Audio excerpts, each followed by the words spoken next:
welcome to this episode of The Good, the Bad and the Teller with your host Mark and Sam. Today we'll be talking about episodes 4, 5 and 6 of the newish TV show The Flash. Hi Sam. Hey. Right, so we watched the first 3 for the first lot of these casts and we've got to another 3. It's kind of interesting. For number 4 was it's called Going Rogue, and it involves...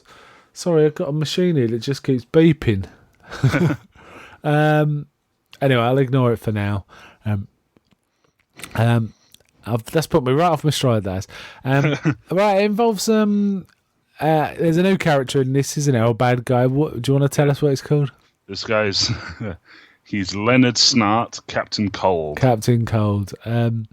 Now, it begins with kind of a cool thing where where the Flash intercepts an armed robbery, which is kind of cool for some sort of diamond, and he stops it, but do they shoot someone, or I got it confused? Yeah, they shoot someone and Flash has to rush them off to hospital, so, which means they get away. So Captain Cold gets away. Yeah. And now it's Captain Cold because he's got this special gun. He hasn't got any powers, has he? He's just got this gun. He's basically Mr. Freeze, but without the can't go out in hot weather thing. Yeah, he's a Mr. Freeze type, isn't he? A lot of these bad guys are analogues of DC or Marvel. Weirdly, they seem to be going full like Freezer villain because the girl the sort of lab technician that helps him, the female lab technician that helps him, Dr. Snow, she's another ice-themed villain in the comics. Oh, right. I didn't know that. Yeah. Killer Frost.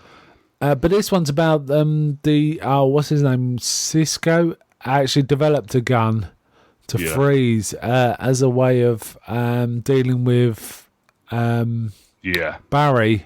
If he gets out of hand, and this causes a major tantrum, and I thought we were friends, all this kind of business, and Cisco feels bad about it, and all this kind of thing. It appears that a lot of metahumans are bad guys, so you can't really blame them. But Felicity, for everything. Say again. Got to have a counter for everything. Indeed. Ask Batman. Felicity from the TV series Arrow turns up, who's like a beautiful woman wears a pair of glasses to look like a nerd. But anyway, she's a major character in The Flash, apparently, Felicity. I was in Arrow, you mean? What did I say? Flash. Oh, yeah, in Arrow. Sorry. I was pretty confused when she showed up. I was like, wait, what? When did all this happen? Oh, have you watched some Arrow? It did like a last time on... it did sort of previously on thing, and it showed, I guess, stuff from Arrow where they interact. Oh. And that kind of confused me. I was like, wait, who? What? Yeah, I don't know. I've only seen one episode of Arrow, and it was a long time ago, so I don't know if she was even in that episode, but I didn't recognise her or anything, so it was all like new to me. And then they kind of... They try to be matched, mate, aren't they, by Iris and so on. But Felicity realises he's in love with Iris and she's in love with the Arrow, I think. I read it between the lines.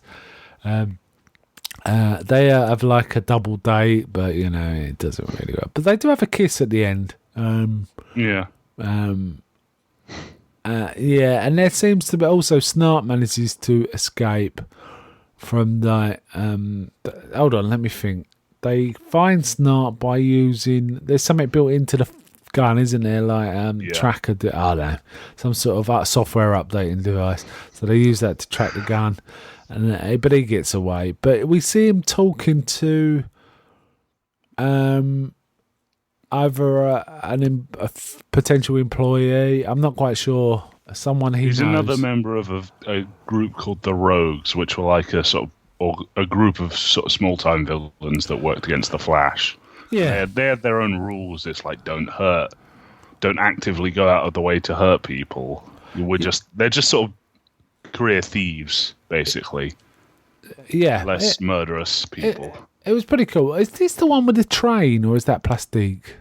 No, that's this one. Yeah, the That bit was with the pretty train was cool. pretty cool. It was very short, but Yeah. it wasn't bad. I kind of liked it. Basically, a train was derailed. Oh, he uses the gun to force the train derail in like ridiculous comic book logic. Works out. He seems to know exactly what's going to happen.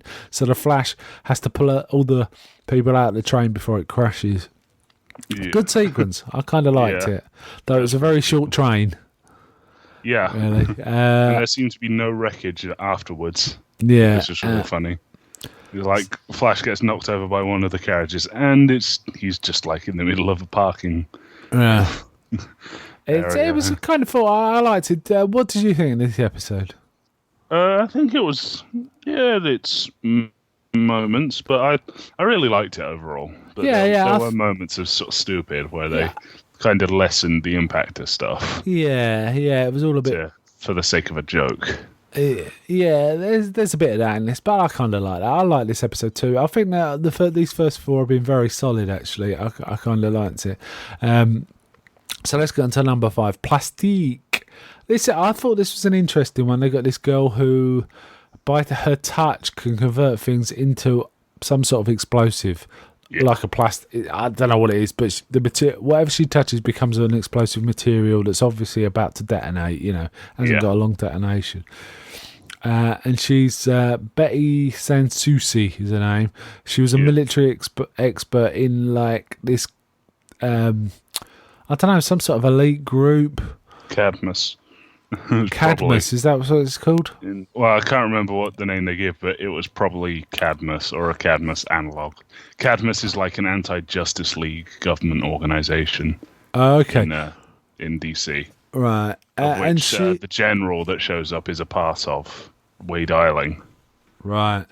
Now, Wade Eiling turns up. I liked him. That was Clancy Brown. I always liked the Clancy Kurgan. Brown. He's always going to be a good villain. Yeah, he makes a good general as well. Like I say, he was villain. also Lex Luthor in the animated stuff. He's got the voice for it. Yeah. He's got a great voice and a great presence. I've seen him in lots of films, and he's one of those guys. He always does something good. He's always worth watching. And I kind of liked it in this. In that, even though he seemed a little toothless as like a villain, and it turned out him and what's his name who runs Star Labs? What? Mills or Wills? I can never remember. Wells. They had a history. Eiling was pushing for, was it super soldiers or some sort of military tech? It was. Eiling generally guns for super soldiers whenever he can, but it usually never ends up well. You usually end up with like big sort of hulks, pretty much. Yes. Usually it's him, but all right. It ends up being him that's like, he ends up taking the formula himself and it doesn't go well, sort of thing. But it's generic super soldier guy. Right. And the Flash catches up with this lady, but she touches him and then warns him it's going to blow up the suit, so he has to strip down really fast and run away. And so he's left with his undies in the middle of the city. Yeah. And Cisco gets a bit peeved that the whole suit's been destroyed, but there you go. They manage to talk her to come in with them to try and help her, but they can't figure out how to help her. Or at least this is what Wells tells her. And he basically hints that she should just kill the general if she wants any sort of peace. So Wells is basically using her as a weapon. I mean, it's really obvious at this point Wells is a bad guy. And I don't know for sure, but he really, really looks like he's the anti-Flash, unless they're selling a massive red herring. But, it's obvious at this point he's a bad guy. But he's got this team around him, so I'm guessing he's trying to get Barry to find something or do something that he wants or something. I don't really know. I think he's just trying to make him the Flash so that he can kill the Flash. He's trying to make him the equivalent of the Flash wherever he was from. Yeah. So this is like a pride thing for him, I think. Yeah.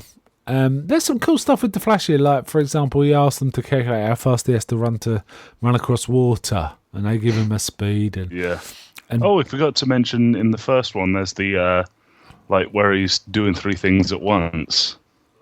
He's like playing Operation, he's playing table tennis, and he's playing chess. Oh yeah, they're testing his multitasking, aren't they? Yeah, and he loses every every single one, but Yeah, it's kind of hey, goofy. he can do it. Yeah. In this one, though, he runs across Betty. Basically, does she get shot? I can't remember. Something think that she Sorry, go on. She dies basically. Yeah, so and her body's done and then turns into a massive bomb, and he has to get rid of it. It's in the city. It's going to cause a massive explosion, so he has to run out into the ocean with the bomb. It's basically a bit of Batman, Dark Knight Rises kind of, but he's running across the water instead of flying. Drops her in the water and then runs back again, but he has to beat not a tsunami, but a large wave caused by the explosion. It kind of becomes what's that Keanu Reeves film? Point Break. Yes. Yeah, It's a bit like that. Out riding a nuke on a bike. Yeah. And then Eileen visits Wells again, saying they should work together like they used to. No, that bit's a flashback. Oh, okay. I got that confused me. Wait. No, he does go and visit him, and then there's a flashback. Sorry. Yeah, it's. Yeah, that's right. There's a flashback saying that they're going to end. And Wells talks to then Gorilla Grodd in this. Yeah. He makes an appearance again. Okay. So, yeah, fine. What do you think of this episode? It was pretty good, but I didn't remember most of it, so... Maybe you were sleepy. I liked it. I thought it was good. Again, another solid episode. They're shaping up to be a good set of good series all round. Kind of enjoyable. And that brings us... I mean, at the moment, The Flash is called The Streak or something else, and I can't remember what it is. They haven't quite settled on the name now. They call him The Streak. Our one running plot thread is Iris is blogging about all this, and like people keep trying to wall her off, like saying, if they think you know this guy, the bad guys are going to come after you and all this. She won't listen to anyone now. Nope. And at one point, Barry actually says, well, you don't even put your name on to it. How serious are you? Like, after telling her she was in danger, and then she puts her name to it. It's like, what? Yeah. Just say that for you idiot. Anyway, and then we get to episode 6, this one where the Flash finally gets named as the Flash. Iris comes up with a name. In fact, Barry thinks up the name, but he kind of hints at it, doesn't he? Or was it? It was when he first talked to Arrow. Didn't Arrow call him the Flash? You like a Flash? No, he said like you can be quick as a Flash. Quick as a Flash, something like that. And he went, the Flash. Yeah. It was that and then they did that stupid cool bit. I like that. I thought it was fun. But this is about a school bully. This is about bully. Barry was bullied by this big kid at school, and it turns out this big kid's a metahuman now. Who can turn? Oh, how convenient! Who can turn have a to sort of coming of age thing. Yeah. I kind of turned off after this. Yeah, this wasn't a good episode. This was by far the worst one so far. It felt like it was written by a kid to me. Yeah, it felt like a proper kid. It did seem very juvenile. Yeah, it was very shallow. The bad guy really just wanted to be a bully. I mean, it was even set in their high school as the climax. You know, the bully returned to his place of bulliedom or whatever, taking Iris with him. So it's Barry has to confront his past demons, blah blah blah blah blah. But having said that, he does take a right old beating in this. And what's made me laugh is Cisco determined that Tony could take him down only if he hits him at 800 miles an hour at the perfect angle, which sounds ridiculous to me. A man who can go that fast, the only way he can take another guy out who can turn to metal is run really fast at him. Surely there's like a dozen ways he could beat a guy like this. You know what I mean? He could like wrap him in chains or, there's all sorts of ways. Yeah, but I guess in a school you're not really going to have that much of a... well, he doesn't have to do it in the school. All he had to do is go in and grab Iris and run out again, frankly. Yeah. Anyway, it was silly. It's like, and if you get it wrong, you're going to break every bone in your body. That doesn't sound like a great choice, really. Yeah. I do like the way... There's also flashbacks to him as a kid, and is it Iris fighting with him as a little girl? I can't remember now. Yeah, neither can I. As I said, I kind of turned off. It was this was properly goofy. This one. It wasn't a good episode, like I say, but he does get named the Flash. Gorilla Grodd the episode before, and then hey, it's Girder. I had to look up this guy's name. He wasn't even worth nicknaming in this No, show. they didn't bother. Also, there's a kind of interesting flashback that Joe, not flashback, is it after post credits? I can't remember now. Joe gets visited by the he gets visited by Reverse Flash. Reverse Flash, who warns him, puts a knife in a picture of Iris. Yeah, and then steals all his evidence. Barry's father. Yeah, I forgot about that. Yeah, so not a good one so far for this one. So I'll tell you, 5 solid episodes so far. Number 6 was a bit of a fart, really. It just wasn't great. And they can't all be good, can they? So I guess we'll be coming back to this in about a month, another 3, something like that. Yeah. So there we go. All right then. Okay. I am enjoying it so far. Apart from that one bad episode, still happy to continue watching, because mainly I'm really looking forward to the Trickster episode, which is near the end, and the Gorilla Grodd episode. I just want to see how they do it. Yeah. It sounds nuts. So I'm looking forward to the next 3 just to carry on that list. All right then. Bye from me. Bye.